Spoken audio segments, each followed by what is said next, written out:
میں نے بکریاں پالنے والے ایک چھوٹے سے فارمر سے پوچھا کہ آپ کے پاس کتنی بکریاں ہیں اور سالانہ کتنا کما لیتے ہو؟ اس نے کہا میرے پاس اچھی نسل کی 12 بکریاں ہیں جو مجھے سالانہ 6 لاکھ روپے دیتی ہیں، جو ماہانہ 50,000 بنتا ہے۔ مگر میں نے جب بکریوں کے ریوڑ پر نظر ڈالی تو اس میں 12 نہیں 13 بکریاں تھیں۔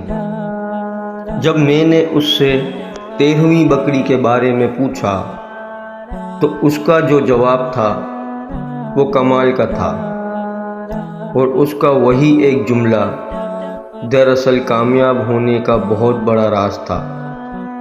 اس نے کہا کہ 12 بکریوں سے میں 6 لاکھ منافع حاصل کرتا ہوں، اور 13ویں بکری کے 2 بچے ہوتے ہیں، ایک کی قربانی کرتا ہوں اور دوسرا کسی مستحق غریب کو دے دیتا ہوں۔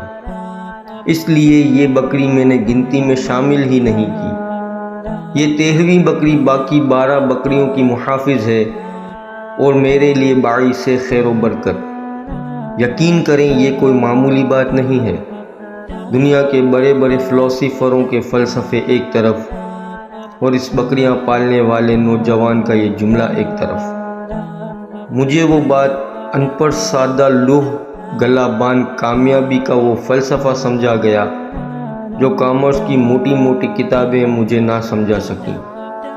منقول: لوگ رزق کو محنت میں تلاش کرتے ہیں، حالانکہ یہ سخاوت میں پوشیدہ ہے۔ ویڈیو پسند آئی ہو تو لائک اور شیئر ضرور کیجیے گا۔ چینل پر اگر نئے ہیں تو سبسکرائب کر کے بیل نوٹیفیکیشن آن کر لیں تاکہ آنے والی ہر ویڈیو آپ تک سب سے پہلے پہنچے۔ شکریہ۔